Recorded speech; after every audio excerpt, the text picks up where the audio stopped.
married. And then the third time was with my wife and my best friend a few years ago.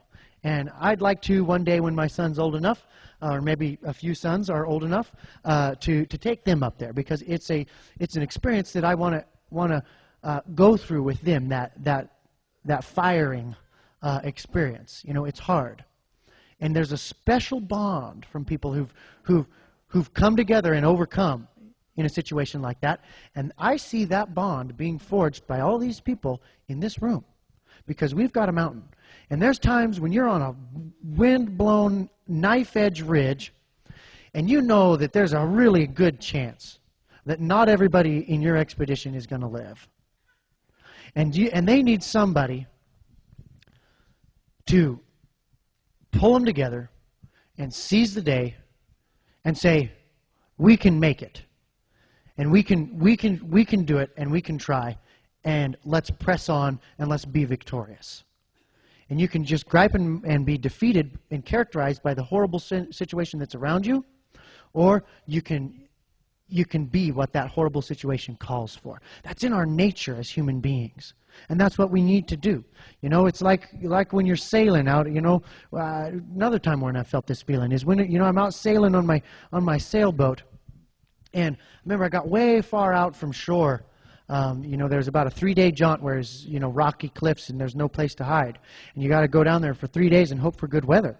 And you can't predict the weather 3 days out. So you just wait till it's good and hope it holds. And we were cruising down there. Actually, it wasn't we. It was just me that time. My wife wasn't with me. She was back in town. I was out sea cucumber diving. And I'm going down this rocky shore, and I'm about, you know, 25 miles offshore. And this horrible, horrible storm comes in. And it came from off the land, which is the worst kinds, because then they're really cold. They come out of Canada. And it comes pouring over the mountains, and I'm out here on this boat by myself, and I'm having to make it to shelter. And I see just the blackness on the horizon. And I'm listening on the VHF radio, you know, seas 25 feet.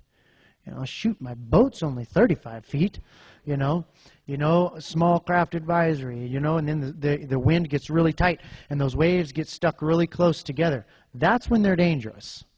It's not, you can have a 60, 70-foot sea, no problem. If they're rollies that are nice and far apart, and you just go down one and up the, no problem. But when you get a 25-foot sea that is, you know, 25 seconds apart, and they're stacked in there close, boom, boom, they start pounding your boat, they start coming over, they start filling it, you know, if your pumps can't keep up, you sink. And they usually don't find you, and you can't swim very well, and the water's like just warm enough to be moving in Alaska. And here you see this storm out there. And so this is a different kind of situation where you're in a position of relative comfort, but you see this hell on the horizon. And you know that you've got a challenge. You've already been up for a day and a half, and you know you're going to have to be up for another day and a half to pilot this boat in.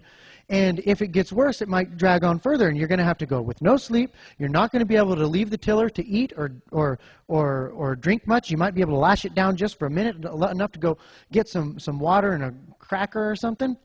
And this is going to, you don't have anybody to trade off with. You don't know if you're going to get exhausted. You don't know if you're going to get washed off of the boat. And you know, it's catch-22. If you tie yourself to the boat and it flips over, sailboats, if they're battened down correctly, they will right themselves. But when you got all those sails, it can take, you know, 6-7 minutes for those sails to move through the water while that keel pulls the sailboat over. Then once that sail gets in the air, it comes back up. You know, and you can right a sailboat that way. So if you tie yourself, well, then are you going to drown while you're underneath there? Or are you going to not tie yourself on there and maybe get washed off your sailboat and have it go and you stay? And so you're thinking about all these things, you know, and lots of dangers. And you've got to reckon with this. If you haven't reckoned with what might be yet to come, you'll be crippled by what's at hand. And you know what? We've got some dark clouds on the horizon. And we need to honest up and talk about those and what we're going to do. Otherwise, we're going to be useless at what's at hand. if you haven't gulped it down and say, yeah, I might die in that storm, and now I'm going to get ready for it. If you just sit there and you just stare at them, not wanting to let your mind go through the process that would say that you might die, you're going to be useless. And I wrote a poem. I usually don't read my poems to people, but since it's Montana, I'll do this. I wrote this poem before I sailed into that storm. And we've been in a lot of storms, but this one just sort of hit me in a special spot. Maybe it's because my wife wasn't with me. There's been good, there's been sad times I've had, but death will have no sting. As I offer my soul to an angry sea, my lips will softly sing. For the time has begun for my toil to be done. My hands now work with ease. For I'm made anew, and I'll wait for you on the shore beneath the seas. Once you've accepted that you're done, you can begin. And that's what we need to do here tonight. That's what we have to do. That's what our children need from us. That's what our country needs. And let's not confuse our government with our country. They're different. And you know what? There's people all across this country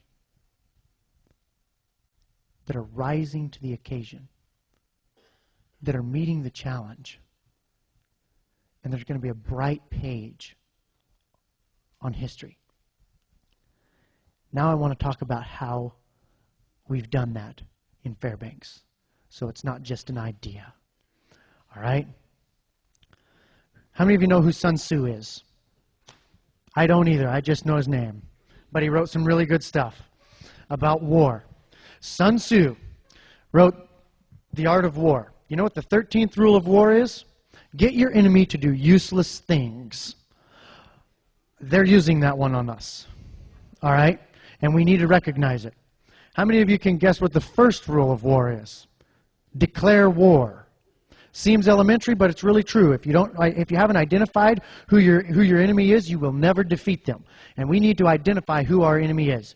That is anybody who would threaten or purpose or connive any scheme to take away our liberty, and anyone who cooperates with them. Basically, federal government and people who take their money. And, you know, the international superstates and whatever like that. All right, so declare war.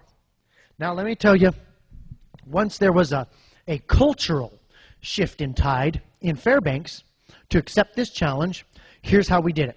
First, we knew that we needed to do things that weren't contingent upon government cooperation for their success. Amen? That would be silly to think that you know if you've declared an enemy that you are only going to defeat him once you get their permission to defeat them. You'll be waiting a long time. You'll be sending a lot of letters to your congressman before you get one back that says, all right, guys, now's the time. Beat us. All right? Here's what happened. Here's how it all started. I do a lot of TV and radio in Fairbanks, talking about economics mainly and legal theory and stuff like that. And somebody called me after a radio show, and they said, what are we going to do about all these gun laws, man? They're just coming down like a hailstorm. I said, well, I don't know. Let's get together at Denny's and talk about it. 150 people showed up. There were so many people that the fire marshal showed up and was trying to kick us out. And I said, okay, well, hold on, you know, hold your questions, you know. And he wound up staying for the whole meeting and getting right on board and forgot to kick us out. So here's what we wrote up in Denny's. That first meeting, 150 people.